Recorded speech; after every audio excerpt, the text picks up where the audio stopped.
Fl-isem tal-Missier u tal-Iben u tal-Ispiritu Santu. Grazzi lilkom Muslim minn Alla Missierna u Sidna Ġesu Kristu. U til-eżis l-lum dil-qoddisa qegħdin nofruha għar-Ruħ Ġew Gawċi Borda.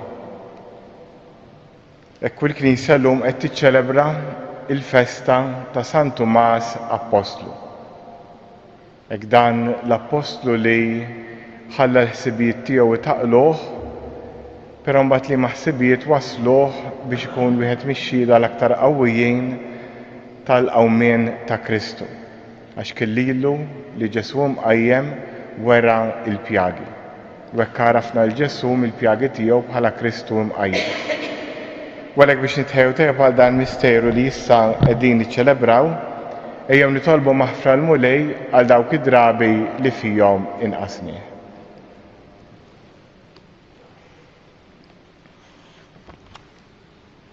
Int Mgħallem tajjeb tagħna, mulej ħnina.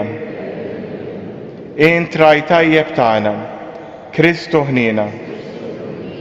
Int Sultan ħanin tagħna, mulej ħnina.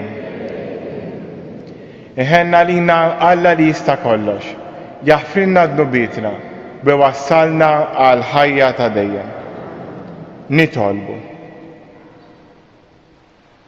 Għatina u Alla tista' kollox li nifirħu fil-festa tal-Apostlu San Tomas u li bil-għajnuna tat-talb tiegħu nissaħħu dejjem iżjed fil-fidi biex ikollna l-ħajja fl-isem ta' dak li juwarfu b'mulej.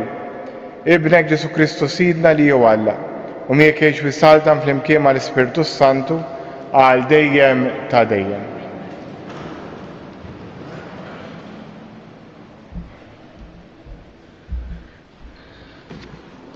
Qari mill-Littra ta' San Pawl Apostlu lill-Efesejn. Ħuti, ma tkunx aktar barranin u orba, imma intom ċittadini flimkien mal-qaddisين u n-nies tad-dar ta' Alla, mibnija l-koll fuq is-sisien tal-Apostli u tal-Profeti, fejn Kristu Ġesu hu l-ġebla tax-xewka. Fih il-bini kollu, marbut sewwa, jitla f'tempju qaddis il-mulej. Fih intom ukoll fl-Ispirtu tinbnew flimkien f'dar fejn jammar Alla. Il-kelma tal-mulej. Morru fid-dinja kollha xandru l-bxara t-tajba. Morru fid-dinja kollha xandru l-bxara t-tajba. Faħru l-mulej ġnus kollha sebħuh popli kollha. Morru fid-dinja kollha xandru l-bxara t-tajba. Għaliex qawwija hi l-grazzja tiegħu għalina, il-fedeltà tal-mulej tibqa' għal dejjem. Morru fid-dinja kollha xandru l-bxara t-tajba. Alleluja, alleluja. Emmint Tumas għax rajt jgħid il-mulej, ħen dawk li ma rawx u emmnu. Alleluja.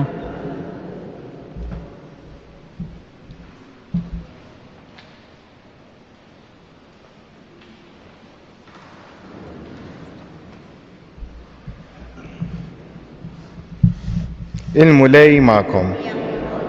Qari mill-Evanġelu skont San Ġwan. Wieħed mit-tnax Tumas imlaqqa mit-tewmi ma kienx magħhom meta ġie Ġesu. Għalhekk id-dixxiepli l-oħra qalulu rajna il-mulej. Iżdu qalilhom jekk ma narax f'idejh il-marka tal-imsiemer, jekk ma nqiegħed sebej fuq il-marka tal-imsiemer u iedi fuq ġenbu, jien ma nemminx.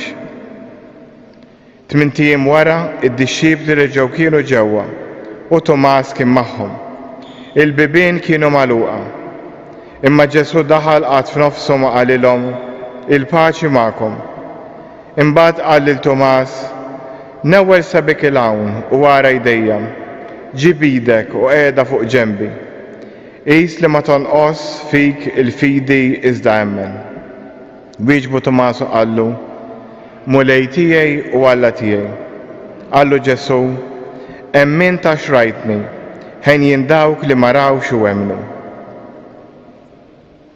Il-kelma tal-mulej. Ħsib żgħir fuq il-Vanġelu tal-lum u l-esperjenza ta' San Tumas. F'dan il-Vanġelu nistgħu ngħidu li Ġesu bħala persuna li qamet mill-imwiet ġiet magħrufa, ġiet marfa mill-pjagi.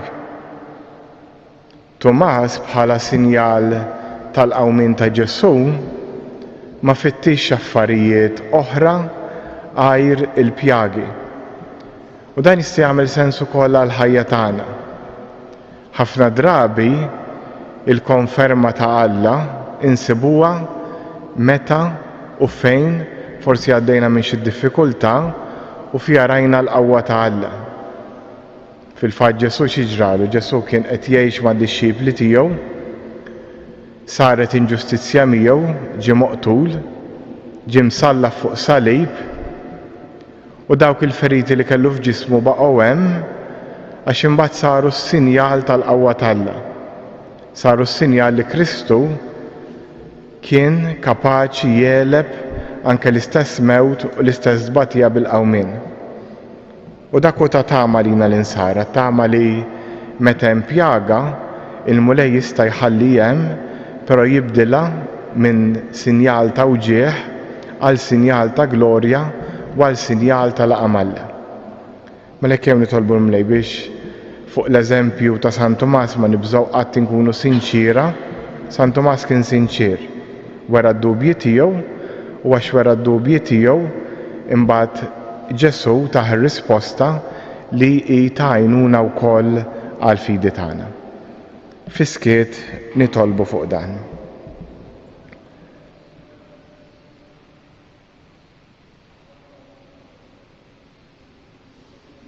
U jew issa nqumu bil-wifqa biex irresqu t-talbit tagħna l-missierna tas-sema. Jew nitolbu għall-Knisja, għall-Papa, l-isqfijiet, għas-saċerdoti, mo speċjali għall-isqof il-maħtur Don Anton Tewma. Nitolbu. Hekk nitolbu għalina l-koll biex fuq l-eżempju ta' San Tumas nkunu dejjem sinċira fir-relazzjoni tagħna mal-Alla. Nitolbu. Hekk San Tumas mhux ma kellux biss dubji, imma kien wieħed mill-apostli l-magħżula ta' Ġesu li wara li niżel l-Ispirtu Santu mar jixandru ma' kull imkien. Tolbuk Missier ħanina tina l-grazzja biex fuq l-eżempju ta' Tumas aħna wkoll ma nibżgħu qatt inkunu apostli tiegħek.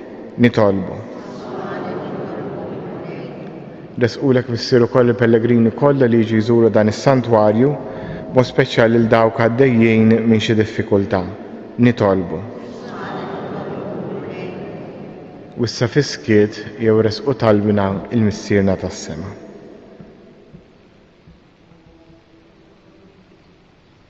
Nitolbu dan kollu bi Kristu Sidna.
Tolbu bi s-sagrifiċċju tiegħu tagħkom ikun jogħġob l-Alla l-Missier li jista' kollox.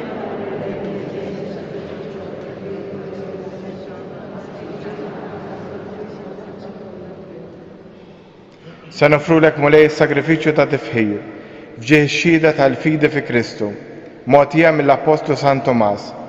Fiċ-ċekontani tolbuk biex aħna naqdu dmirna lejk kif jixraq tibqa' tħares fina d-doni tiegħek. Bi Kristu Sidna. Il-mulej ma'kom.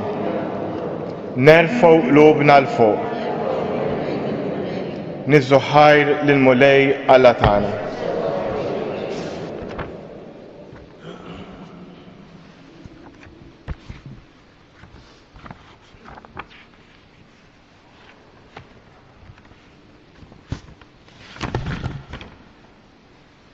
Sewa xiraq tas-sew Mulej Mister Qaddis, tajjeb ta' ġid tas-salvazzjoni tagħna, li dejjem kull imkien iroddulek ħajr bi Kristu Sidna.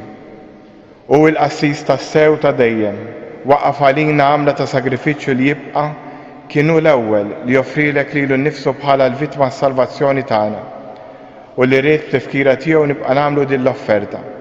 Meta nieklu il-ġisem tiegħu is-sagrifikat għalina. Aħna nimtlew bis-saħħa u meta nixorbu demmu inxerret għalina nindafu minn ħtijietna. Għalhekk mal-anġli u mal-arkanġli, mat-troni u mad-dominazzjonijiet, mal-tajja kollha tal-żewġ tas-sema, intendu l-innu tal-glorja tiegħek u ngħidu bla qiegħda. Qaddis, Qaddis, Qaddis. Is-smawiet u l-art mimlija bil-glorja tiegħek. Osanna fl-ogħla tas-smawiet. Imbirek minn ġej f'isem il-Mulej. Osanna fl-ogħla tas-smawiet. Qaddis tas-sew int Mulej, inti lajn ta' kull qdusija. Qaddes għalhekk nitolbuk dan l-offerti bil-barka tal-Ispirtu tiegħek biex isiru għalina il-ġisem u d-dem ta' Sidna Ġesu Kristu, li meta kien se jingħata biex minn raħibati ħal ħobs radd il-ħajr qasam tal id-dixxipli tiegħu qal: ħudu u kulu l-kol minn dan, għax dan huwa ġismi li jingħata għalikom.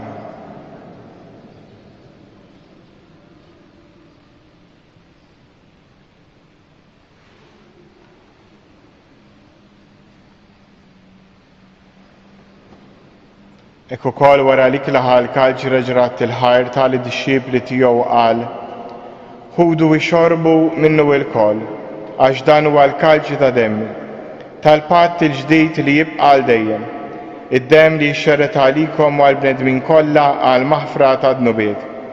Għamlu dan b'tifkira tiegħi.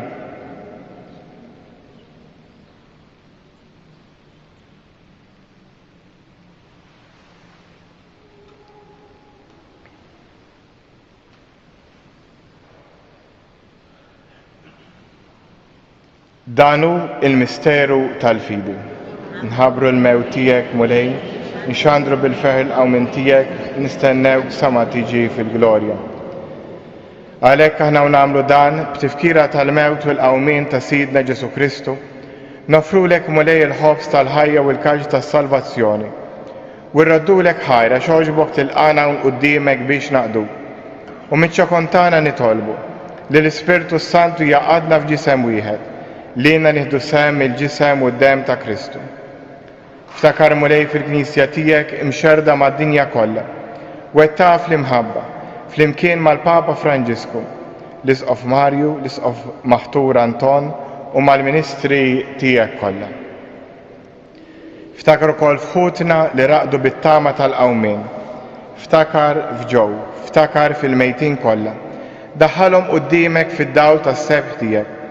Ħenna lina l-koll nitolbuk, għatrilna wkoll il-wirt tal-ħajja ta' dejjem, flimkien mal-Verġni Mqazza Omm Alla Marija, żewġa Ġuseppi l-Apostli u l-Qaddisin kollha li jgħix fil-ħbiberija tiegħek sa mill-bidu tad-dinja.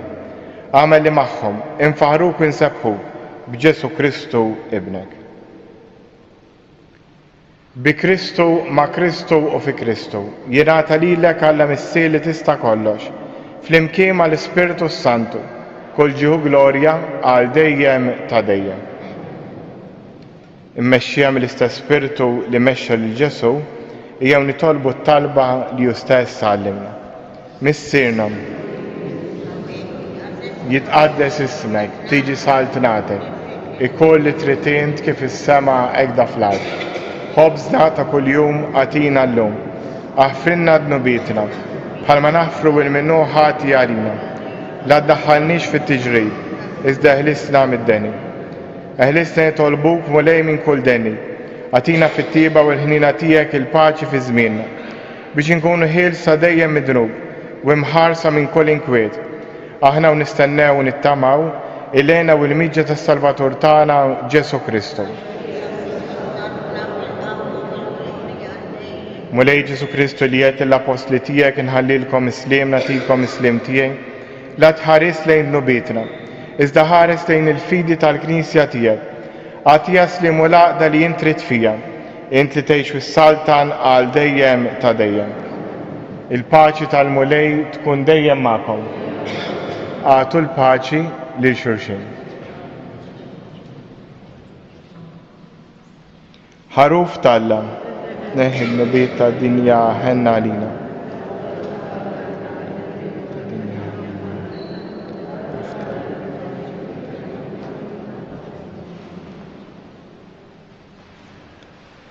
Danu il-ħaruf ta' Alla, danu li jneħħi d-nubiet tad-dinja, ħen jindawk li huma mistiedna għall-ikla tal-ħaruf.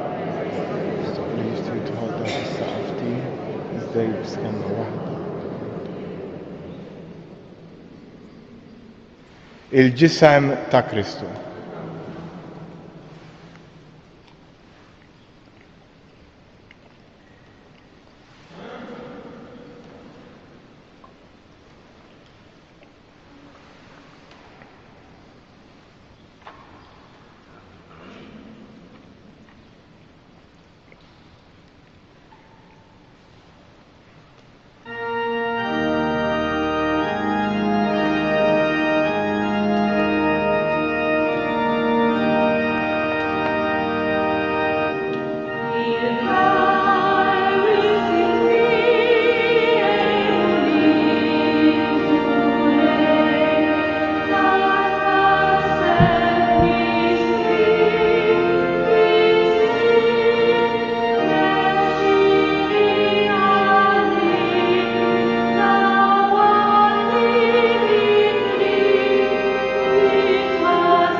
nitolbu.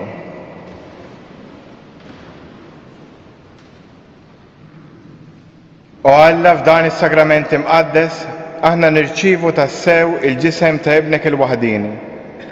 Għatina li blemejjel u l-ħajja tagħna, aħna nkunu xhieda ta' Kristu, bħalma bil-fidi tagħna flimkien mal-Apostlu San Tomas narfuh b'mulej walla tagħna li miegħek jgħix saltan għal dejjem ta' dejjem. Il-mulej magħkom.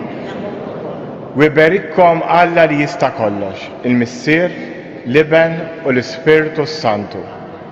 Morru u għejxu fil-paċi ta' Kristu.